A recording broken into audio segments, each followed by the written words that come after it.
So dear students, now we will be studying, we will be discussing about accounting treatments. ठीक है ना, the accounting aspects of the second case of reconstitution.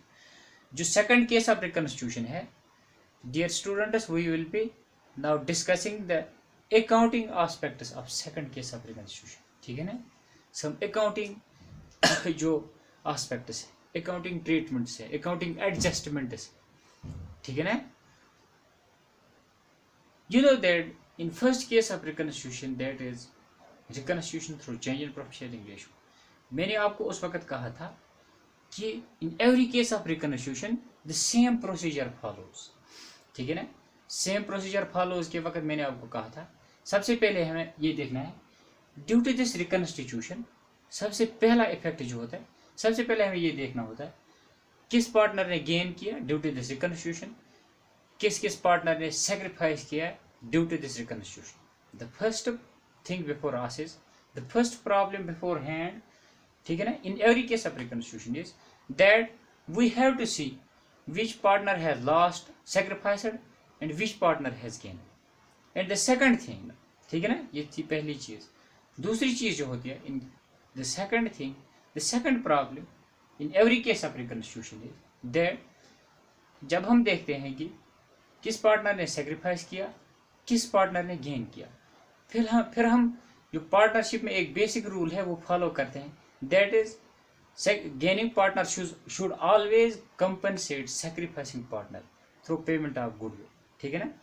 तो दूसरी problem हमारे पास ये होती है कि जिसने गेन किया होता है पार्टनर ने, उससे गुडविल लेते हैं और देते हैं सेक्रीफाइसिंग पार्टनर को, यानी गेनिंग पार्टनर कंपनसेट करता है सेक्रीफाइसिंग पार्टनर को थ्रू पेमेंट ऑफ गुडविल. ये होती है हमारे पास दूसरी प्रॉब्लम. तो उस वक्त हम फर्म की गुडविल इवेल्युएट करते हैं. किसी किसी जगह फर्म की गुडविल को इवेल्युएट करना पड़ता है. There are 3 methods, you know that. उसके बाद इवेल्युएट करने के बाद हम गेनिंग पार्टनर का शेयर उठा के उसे डेबिट देते हैं और सेक्रीफाइसिंग पार्टनर को हम उतना ही क्रेडिट देते हैं जितना उसने सेक्रीफाइस किया. ठीक है ना. That was second problem in every case of reconstruction. और उसके बाद द थर्ड प्रॉब्लम इज हम देखते हैं कि कोई पास्ट एक्यूमुलेटेड प्रॉफिट लॉस या रिजर्व मत हो, वो डिस्ट्रीब्यूट करते हैं इन ओल्ड रेशो. और उसके बाद the fourth problem in every case of reconstruction is we revalue the assets and assess the liabilities, and then we find out the net effect of revaluation, that is we find out the profit or loss.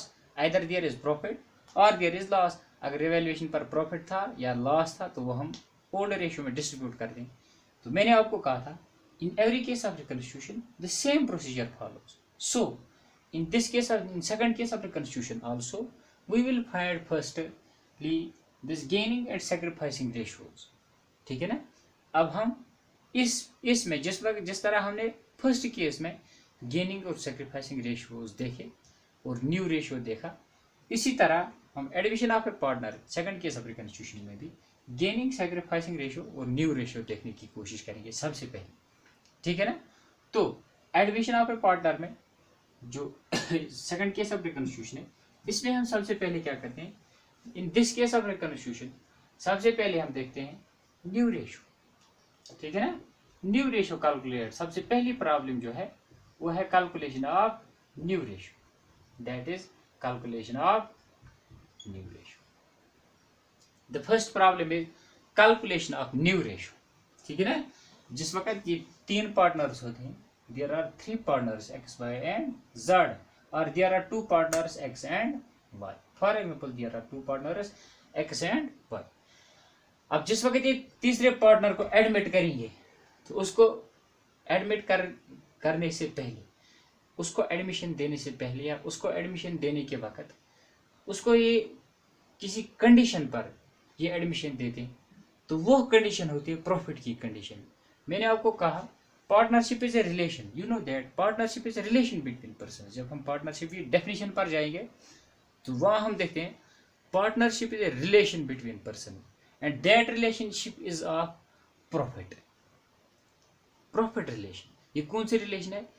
It is a formal profit relation. It is not any informal relation. Partnership is a relation between persons who have agreed to share profits of a business carried on by all or acting any one of them acting for all. This is the basic definition of partnership.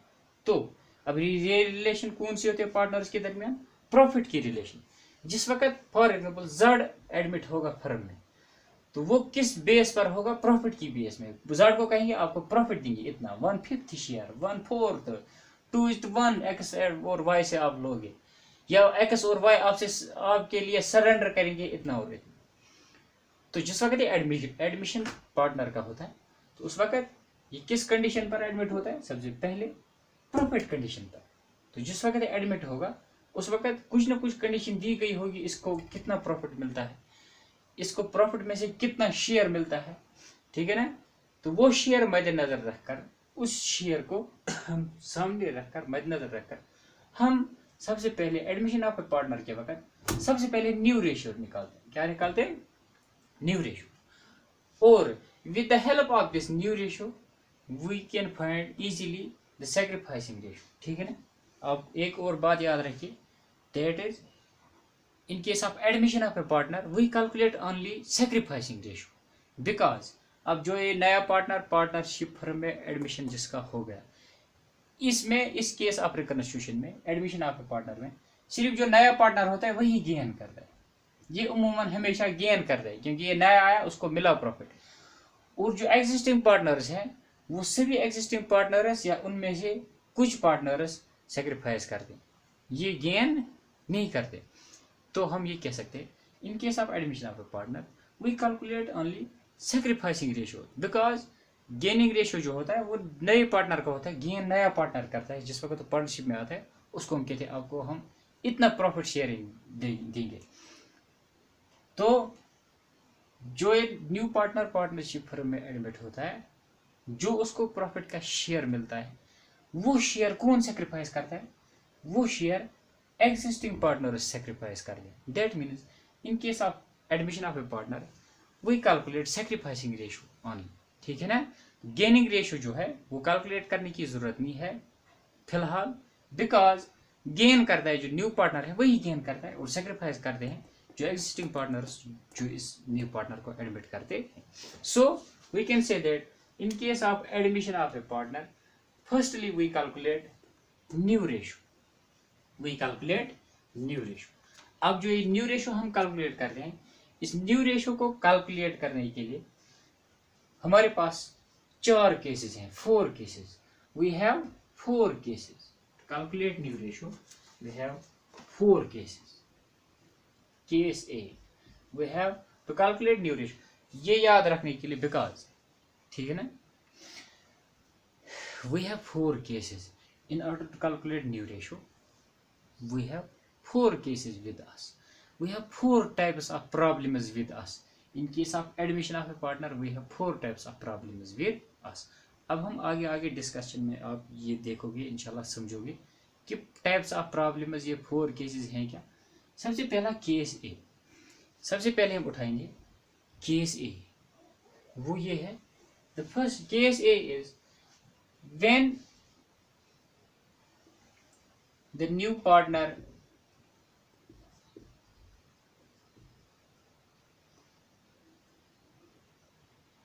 simply acquires his share. आप text की बात तरफ मत जाइए फिलहाल, आपको simply इंशाल्लाह समझ में आएगा. Case A type of problems आपको मिलेगी. वो मिलेगी आपको क्या? When the new partner simply acquires his share. आपको एग्जाम में या कहीं और पर पार्टनरशिप फर्म में as an accountant you will be faced firstly with these type of problems when a new partner is admitted and he simply acquires his share. इसका मतलब यह है, for example there are 3 partners X and Y. There are 2 partners X and Y. For example there are 2 partners X and Y. इनके दरमियान जो profit sharing ratio था वो था 3:2. The profit sharing ratio between them was 3:2. अब ये जाड को एडमिट करना चाहते हैं, अब ये जाड को एडमिट करना चाहते. These 2 partners want to admit जाड. तो सबसे पहली केस, सबसे पहली कंडीशन, सबसे पहली profit relation, type of profit relation जो ये ज़ाड के साथ इस्टेब्लिश करते हैं, जो आप सबसे पहली टाइप ऑफ इंफॉर्मेशन जो आपको प्रॉब्लम्स में अवेलेबल होगी वो होगी when the new partner simply acquires his share. उसका मतलब है सिंपली एक्वायर्स हिज शेयर का मतलब है जब आपको किसी प्रॉब्लम में दिया गया होगा X and Y Y two partners, they admitted Z for 1/5 share, they admit Z for 1/5 share, ठीक है ना, 1/5 शेयर। अगर आपके पास एक प्रॉब्लम है X and Y Y two partners sharing profit and losses in the ratio of 3:2, they admit Z for 1/5 share, calculate new ratio, calculate new ratio, ठीक है ना। This is the problem before you, X and Y Y two partners sharing profits in the ratio of 3:2, they admit Z for 1/5 share, calculate new ratio. ये है when the new partner simply acquires his share. First case, case 1, when only this type of information is available with you. X and Y were partners sharing profits in the ratio of 3:2. They admit ZAD for 1/5 share. अब ZAD ये 1/5 share of profits ले रहा है, जो ZAD एक partner है, ZAD takes 1/5 share of profits।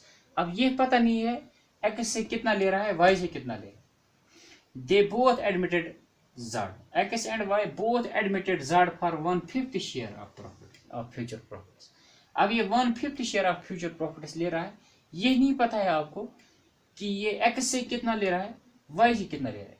ये simply आपको वहां पर दिया गया होगा, ये सिंपली अपना प्रॉफिट शेयर एक्वायर कर रहा है, ये नहीं दिया गया है कि किससे कितना एक्वायर कर रहा है, एग्जिस्टिंग पार्टनर्स में से किससे कितना एक्वायर कर रहा है, ठीक है ना। तो in these type of problems उनको हम कैसे सॉल्व करते हैं, in these types of problems को हम कैसे सॉल्व करते हैं, इनको हम ऐसे सॉल्व करते हैं। हम सबसे पहले देखते हैं, हम लेते हैं लेट टोटल प्रॉफिट जो फर्म का होता है, let total profit is equal to 1, let total profit of the firm is equal to, in these type of, मैंने आपको कहा the problem was X and Y were two partners. They were sharing profits in the ratio of 3:2. They admitted ZAD for 1/5 share. 1/5 share. And we don't know how much X sacrifices for ZAD and how much Y sacrifices for ZAD. Or we don't know how much X gives to ZAD and how much Y gives to ZAD. और हमें ये भी पता नहीं है कि ZAD X से कितना ले रहा है, Y से कितना ले रहा है। ये सिंपली अपना शेयर 1/5 ले रहे हैं।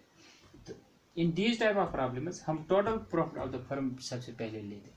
Total profit, let total profit is equal to 1, 1 means the whole profit, 1 means the whole profit, ठीक है ना। Let total profit is equal to 1 means whole profit, जितना भी फर्म का प्रॉफिट होता है 1, total profit is equal to 1। तो हम इस टोटल प्रॉफिट में से जो न्यू पार्टनर है उसका शेयर पहले देखते हैं। ज़ाडस share is equal to 1/5। Question में दिया गया था X and Y Y two partner share profits in the ratio of 3:2, they admit Z for 1/5 share, ठीक है ना। दैट मीन ज़ाड का फ्यूचर जो प्रॉफिट शेयर है वो है 1/5, यानी वो 1/5 शेयर ऑफ प्रॉफिट इस फ्यूचर में लेगा। तो ज़ाड का शेयर है 1/5। टोटल प्रॉफिट में से जब फ्यूचर में ज़ाड 1/5 लेगा तो वहां पर रहेगा रिमेनिंग प्रॉफिट। रिमेनिंग प्रॉफिट हम देखेंगे 1 में से जो total profit of the firm 1 है उसमें से इसका शेयर निकालो न्यू पार्टनर का, 1 - 1/5, यानी न्यू पार्टनर का शेयर इसमें से डिडक्ट करो तो वहां रहेगा हमारा रिमेनिंग प्रॉफिट, वो रहेगा 5 - 1/5 हो गया 4/5, यानी 4/5 वहां पर रह गया। फ्यूचर में ज़ाड 1/5 ऑफ टोटल प्रॉफिट्स लेगा। In future Z will take 1/5 out of total profits and the remaining profits will be 4/5। अब जो ये रिमेनिंग प्रॉफिट्स जो है, इन्हीं रिमेनिंग प्रॉफिट्स को एक्स और वाई अब शेयर करेंगे, एक्स और वाई अब इन्हीं रिमेनिंग प्रॉफिट्स को शेयर करेंगे। अब वो कैसे शेयर करेंगे इस रिमेनिंग प्रॉफिट्स को? तो वो कहते हैं इन these type of, in case A type of problems the remaining profit is shared in old ratio. ठीक है ना, old partner share this remaining profit in old ratio in order to find out their new ratio, in order to find out their new ratio, in order to find the new ratio of old partners, ठीक है ना, we distribute this remaining profit in old ratio among between old partners or among old partners। तो यहाँ पर भी हम करेंगे therefore x is new share, x is new share will be, उसका old ratio जो है वो है 3/5 out of 3/5, रिमेनिंग प्रॉफिट है 4/5। इसी तरह y is new share, y is new share is equal to old ratio 2/5, तो रिमेनिंग प्रॉफिट है 4/5। 3 4s आर 12/25, 2 4s आर 8/25, तो इसका 12/25 8/25। अब हम न्यू रेशियो देख सकते हैं, therefore new ratio will be, अब x का निकला 12/25, x का न्यू शेयर इज टू, ठीक है ना, y का निकला 8/25, 8/25, अब z का है 1/5, दैट इज गिवन, ठीक है ना, z का है 1/5। अब हम डिनोमिनेटर्स को थोड़ा सेम करने के लिए 5 5s are 25, 1 5s are 25, 1 5s are 5, ठीक है ना, तो 12:8:5, ये है new ratio between all the three partners. This is new ratio and this is case 1, ठीक है ना, case 1 when the new partner simply acquires his share. Case 1 is, case 1 type of problems you will see, ठीक है ना, आपके पास जो case 1 type of problems होंगी वो होंगी अगर आपके पास ठीक है ना, सिंपली ये इंफॉर्मेशन दी गई है कि कुछ पार्टनर थे, उन्होंने नए पार्टनर को एडमिट किया और नए पार्टनर का सिंपली शेयर दिया गया होगा कि वो कितना शेयर लेता है, ये नहीं दिया गया होगा कि किस पार्टनर से कितना लेता है वो, या ये नहीं दिया गया है कि कौन पार्टनर, एग्जिस्टिंग पार्टनर कितना सेक्रीफाइस करता है नए पार्टनर के लिए, ठीक है ना। तो उस वक्त क्या हम करते हैं, उस वक्त हम ऐसे ही ये सॉल्व करते हैं, total profit of the firm 1 लेते हैं, टोटल प्रॉफिट में से नए पार्टनर का शेयर जो है वो सब्ट्रैक्ट करके रिमेनिंग प्रॉफिट निकालते हैं, और रिमेनिंग प्रॉफिट को हम ये प्रिज्यूम करते हैं कि रिमेनिंग प्रॉफिट को हम, ठीक है ना, और पुराने पार्टनर्स, ओल्ड एग्जिस्टिंग पार्टनर्स का न्यू रेशियो निकालने के लिए हम इस रिमेनिंग पार्टनर्स को ओल्ड रेशियो में बांटते हैं पार्टनर्स के दरमियान। इस वक्त यहाँ पर एक्स के लिए बना x is new share 3/5 out of 4/5, 2/5, 4/5, तो इसका निकला 12/25 न्यू शेयर एक्स का, वाई का निकला 8/25, वो हो गया 12/25, 8/25, 1/5। अब डिनोमिनेटर सेम करने के लिए हमने इसको मल्टीप्लाई किया दोनों को, ठीक है ना, बाय 5, तो हमें निकला न्यू रेशियो 12:8:5, 12:8:5।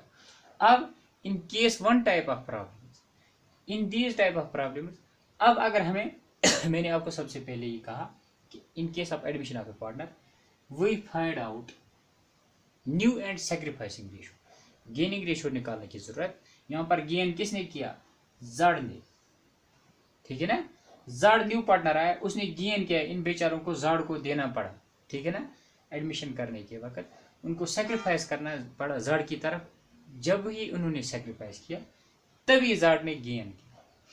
अब हमें सेक्रीफाइसिंग रेशियो निकालना है in case 1 type of problem. अब हमें sacrificing ratio, you know that sacrificing ratio हम कैसे निकालते हैं वो आपने सीखा है। Sacrificing ratio is equal to old ratio minus new ratio. You know that when we compare old ratio and new ratio we find out, ठीक है ना, we get sacrificing ratio, we know that।